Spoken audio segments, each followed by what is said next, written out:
Tu connais sûrement les deux brins classiques d'une maille serrée, le brin avant, le brin arrière. Mais est-ce que tu savais qu'il existait un troisième brin? Un petit détail discret, souvent oublié d'ailleurs, qui peut complètement transformer tes ouvrages. Attends de voir ce qu'il fait.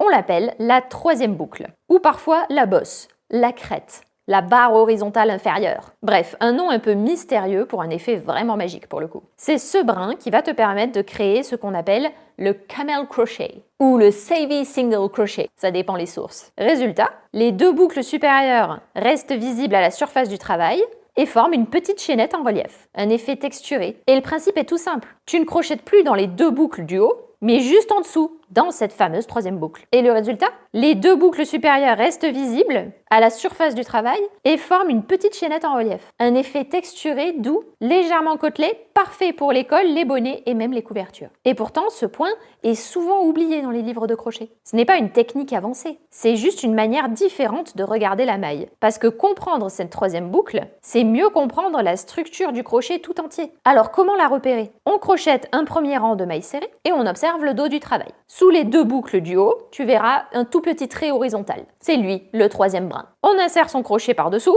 on fait le jeter et on regarde la magie opérer. Pour t'aider, tu peux aussi crocheter plus lâche que d'habitude. Utiliser aussi un crochet à tête fine, ça t'aidera à l'attraper. Et quand tu tires la boucle, lève-la légèrement pour garder le point un petit peu souple. Quand j'ai découvert ce point, j'ai passé une soirée entière à le tester, juste pour voir, tellement j'étais fascinée. Alors si tu veux redonner du relief à tes mailles serrées, ou simplement explorer une nouvelle dimension du crochet, essaye le troisième brin. Tu risques d'y prendre goût. Et toi, dis-moi en commentaire, tu le connaissais, ce fameux troisième brin?